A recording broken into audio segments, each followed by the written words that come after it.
¿Qué tal? ¿Cómo estáis? Bueno, pues aquí estoy con la quinta entrada del videoblog. Aquí tengo el cuadro Iris 1, del que os he hablado en otros posts, pues ya terminado. Últimamente no he escrito mucho porque estaba ultimando los detalles, porque esta última fase pues ha dado su trabajo, ¿verdad?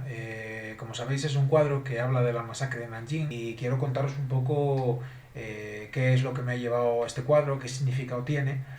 Y entonces, bueno, lo primero quería explicaros, en un minuto y medio, una pequeña nota sobre historia en la que cuento un poco lo que es la masacre de Nanjing, que aunque en China y Japón es muy conocida, es extraño que siendo teniendo la magnitud que tiene en Occidente no se conozca mucho, ¿no?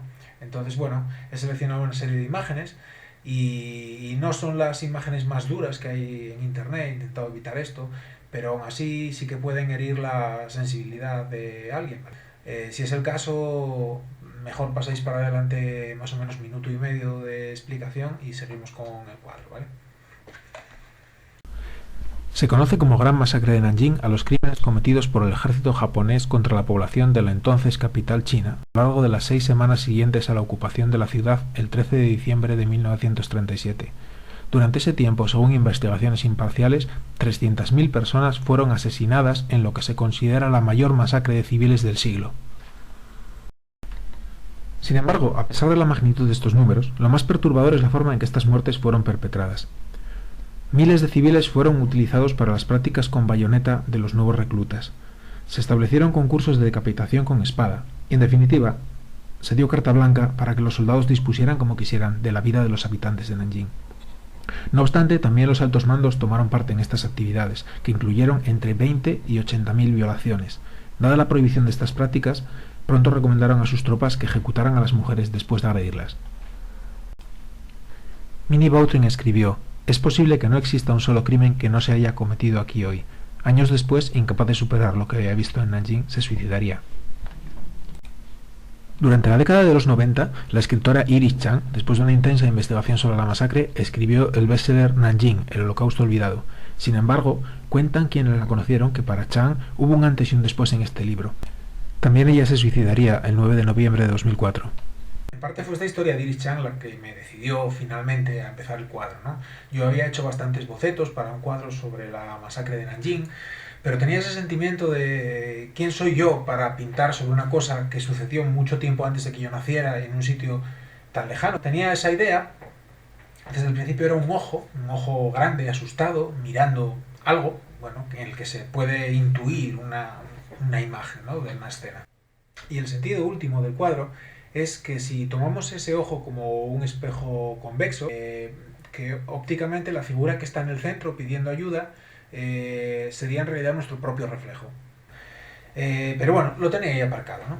Entonces, bueno, oí la historia de una escritora que había investigado mucho sobre el tema, que había muerto, y se me ocurrió que podía ponerle a modo de homenaje su nombre al cuadro. Y en ese momento, un día, pensándolo en casa, fue cuando caí en la cuenta de que la chica se llamaba Iris Chan. Iris, y mi cuadro era un ojo.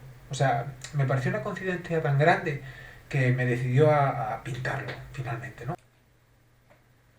Bueno, este cuadro está pintado en dos fases. En una primera fase, que hice fundamentalmente con pincel y una brocha de cerdas muy duras, pinté la estructura del iris y, bueno, la piel de los párpados a grandes rasgos y demás, ¿no?